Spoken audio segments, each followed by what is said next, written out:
Have you ever wondered why Japanese spaces feel so calm, so intentional, yet seem to hold everything one truly needs? In a culture where silence speaks louder than noise and emptiness holds as much value as fullness, Japanese minimalism offers not just a way of living, but a way of being. It's not about getting rid of everything. It's about making room for what genuinely matters. We live in a time where we're constantly told to want more, do more, own more. But the irony is, the more we accumulate, the less fulfilled many of us feel. We chase productivity, we collect things, and still, a sense of disconnection lingers. So, the question becomes, is there another way? A quieter, more intentional path? Japanese minimalism might just be the answer, and not in the way you expect. The truth is, many Western interpretations of minimalism stop at aesthetics, clean countertops, monochrome rooms, and empty shelves. But in Japan, minimalism goes much deeper. It's not just about visual simplicity, but about spiritual alignment. It's about crafting a space and a life where every object, every moment, and every commitment holds meaning. A tidy room is just the surface. Beneath it lies centuries of philosophy, shaped by mindfulness, balance, and purpose. What often goes unnoticed are the subtle yet powerful rules that guide this way of life, unspoken principles that quietly shape Japanese homes and hearts. And while they may not always be visible to the Western eye, they offer profound wisdom for anyone willing to look a little deeper. In this video, we'll explore 10 of these hidden rules principles that reveal why Japanese minimalism isn't just about less, but about enough. Let's begin by uncovering the first one. Rule 1. Respect the role of silence and stillness. In Western culture, silence is often uncomfortable, something to be filled with music, conversation, or noise. But in Japanese minimalism, silence is sacred. It's not empty. It's alive. Stillness is seen as a state where awareness deepens. It's in this quiet that you begin to hear your thoughts more clearly, to feel more grounded in your space. Homes in Japan often incorporate quiet zones, not by rule, but by nature. Rooms with simple tatami mats, soft lighting, and minimal objects allow the mind to rest. There is no need for loud colors or overstimulation. Instead, everything supports a kind of inner peace. This rule teaches us that true minimalism isn't just physical, it's psychological. It's emotional. It's the ability to be still without craving distraction. And when you learn to honor silence, not fear it, you create space for introspection, creativity, and deeper presence.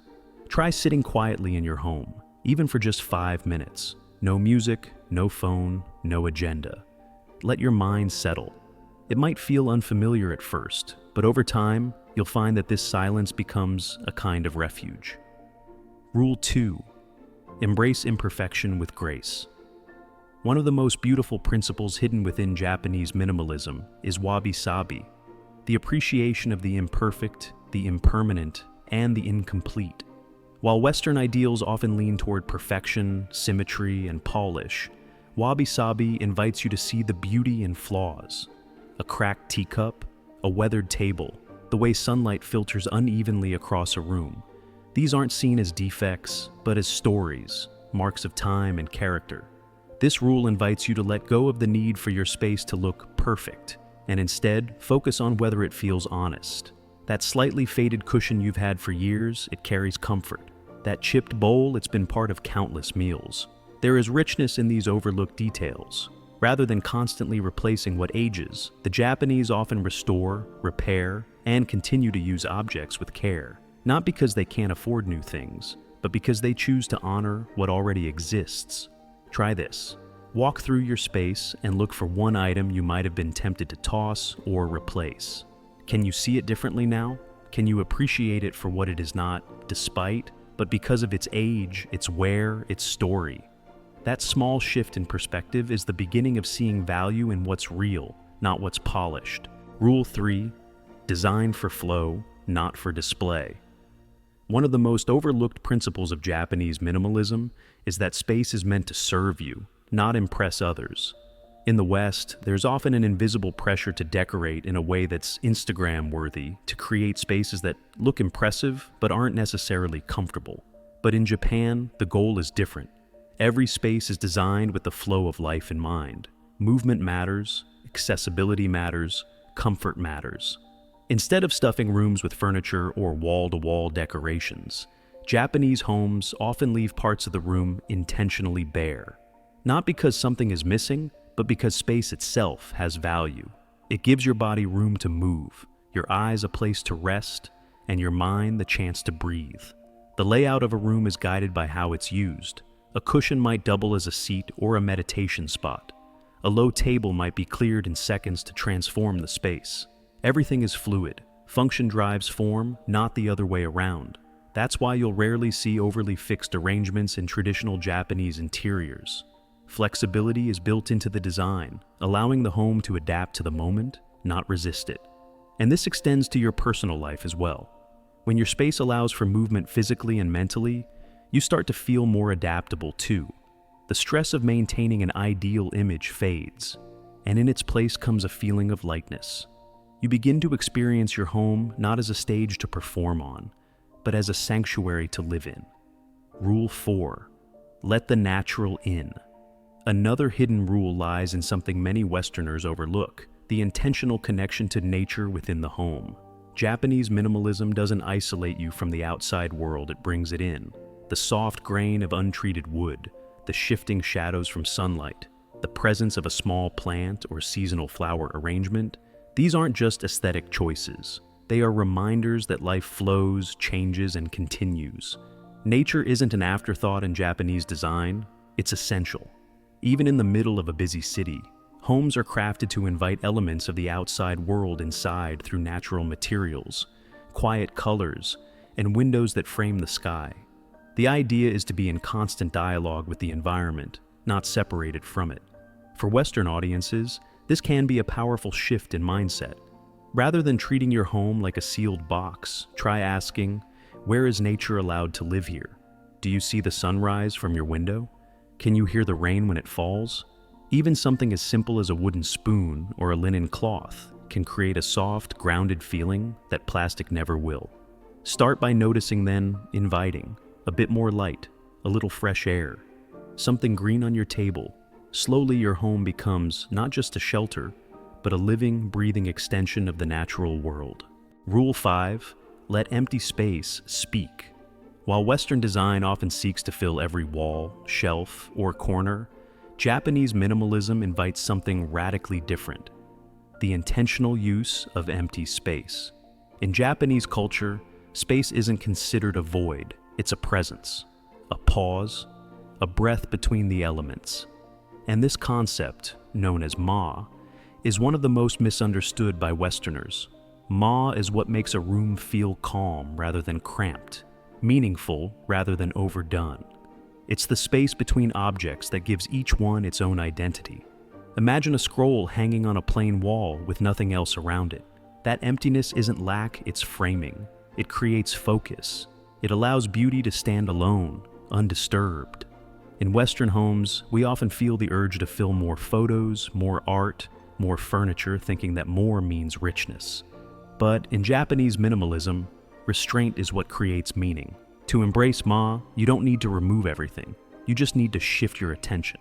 Ask, does this item need to be here? What would happen if I gave it more room to breathe? Try clearing a single shelf and leaving only one object on it. Then notice how the energy of the space changes. Suddenly you see that object more clearly. It holds more presence, more intention. This rule also applies to time and schedule. Don't just declutter your room, declutter your calendar. The same way space allows a teacup to hold tea, pauses in your day, allow your mind to reset. You don't need to rush from one task to the next. Create moments where nothing is scheduled and let yourself just be.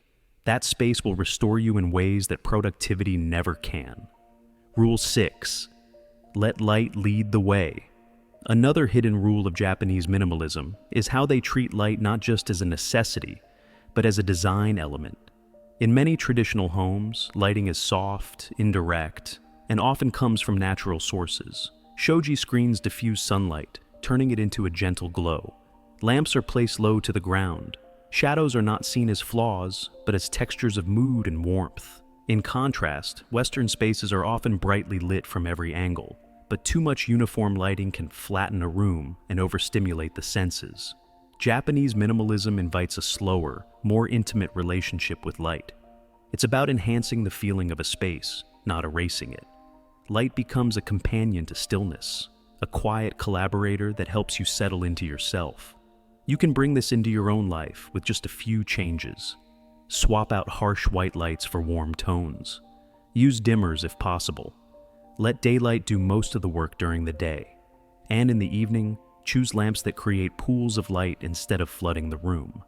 The goal isn't brightness, it's atmosphere. Letting light lead doesn't mean reducing visibility, it means enhancing presence. And once you learn to shape the light around you, your space will start to feel less like a box of stuff, and more like a sanctuary of intention. Rule 7. Care deeply for what you already own. If choosing quality is a powerful start, what you do after you own something matters just as much. In Japanese minimalism, ownership isn't the end, it's the beginning of a relationship.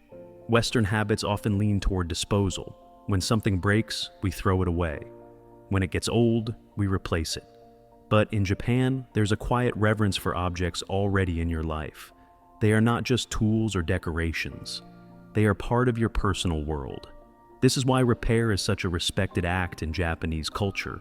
Take kintsugi, the art of mending broken pottery with gold. Rather than hiding a crack, it's highlighted. The flaw becomes the story. The object becomes more beautiful, not less. This is a powerful shift in perspective. Instead of treating belongings as temporary conveniences, the Japanese nurture them, cleaning, maintaining, and repairing, not just out of function, but from gratitude. This practice goes far beyond pottery. It's the way a knife is sharpened after each use, the way shoes are placed neatly at the entrance, the way clothes are folded with intention. When you care deeply for what you have, you naturally need less because what you already possess feels complete. Start by identifying something you've neglected, maybe a worn-out bag, a dusty corner of your home, or an item in disrepair. Instead of tossing it aside, give it new life.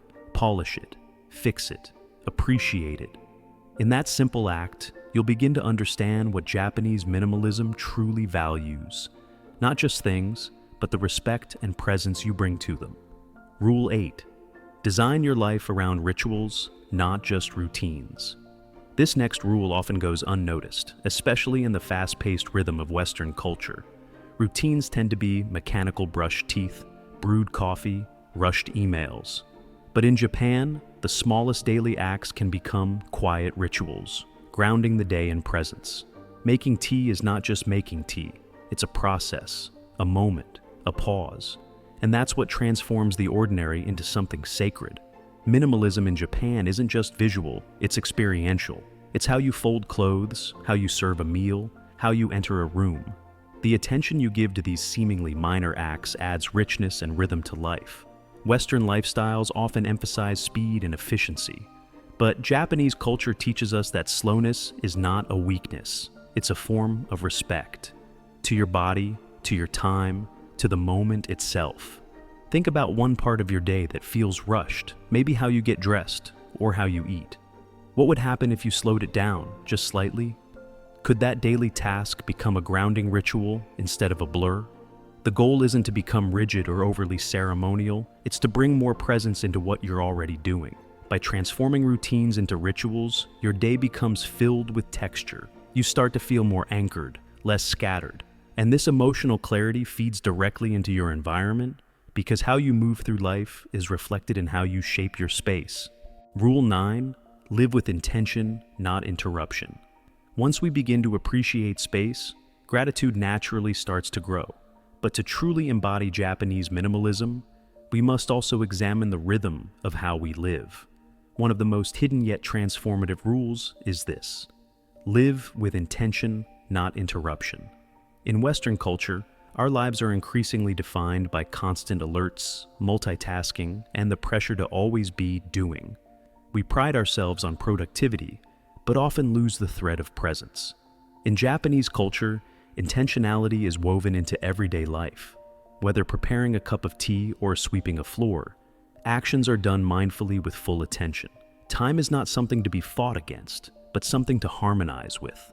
This principle stands in quiet opposition to the Western tendency to rush, juggle, and push through. Instead of cramming as much as possible into every day, Japanese minimalism invites us to create room not just in our homes, but in our schedules, in our minds, and in our way of being. This kind of intentional living isn't rigid, it's freeing. It teaches you to focus on what you're doing now, rather than worrying about what's next. It helps you shift from reacting to everything to responding only to what truly matters. Think of the moments in your day when you're constantly interrupted by notifications, by clutter, by mental noise. Now, imagine protecting those moments, giving them structure and purpose. That's what this rule is about. Try creating a small window of uninterrupted time, each day maybe 10 or 15 minutes. No phone, no multitasking, just you and one intentional action. It could be eating, walking, reading, or even sitting in silence. Slowly, you'll find that this simple shift has a profound impact. Time feels more spacious. Life feels more yours. Rule 10, let enough be enough. And finally, we come to the heart of it all. The most hidden, yet most essential rule of Japanese minimalism. Let enough be enough.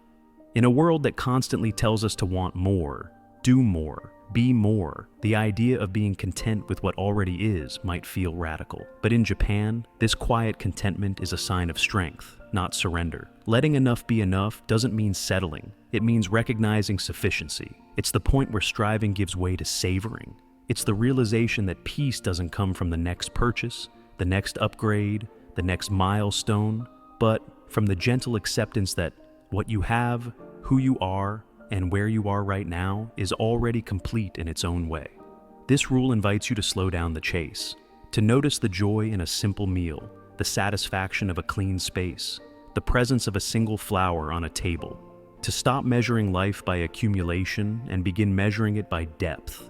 And yes, it will take practice, because we've been conditioned to believe that more is the only path to happiness. But Japanese minimalism shows us another way, a way that honors simplicity, embraces presence, and recognizes that fulfillment isn't something you chase, it's something you uncover, something you allow. So ask yourself gently, what would it feel like to live without always needing more? What would it look like if you paused long enough to see that right now, in this very moment, you already have enough? You've now seen how these hidden rules shape not just the look of a space, but the rhythm of daily life in Japan. They're quiet, subtle, and often overlooked, but once you recognize them, they begin to shift how you see your own surroundings. These aren't rules meant to restrict you. Instead, they gently guide you toward a more mindful existence, one that prioritizes meaning over excess, intention over impulse. And even if some of these ideas feel unfamiliar or counterintuitive at first, remember, minimalism isn't about perfection, it's about awareness. The smallest changes like pausing before you buy, choosing silence over noise, or respecting the objects you already own can create powerful shifts over time. These hidden rules invite you to live not with less, but with clarity. If this video sparked a new perspective for you, I'd love to hear which rule felt most surprising or eye-opening. Drop a comment below, I read everyone. And if you found this content valuable, don't forget to like, subscribe, and share it with someone who might be ready for a little more peace and purpose in their life. Thanks for watching, and I'll see you in the next video.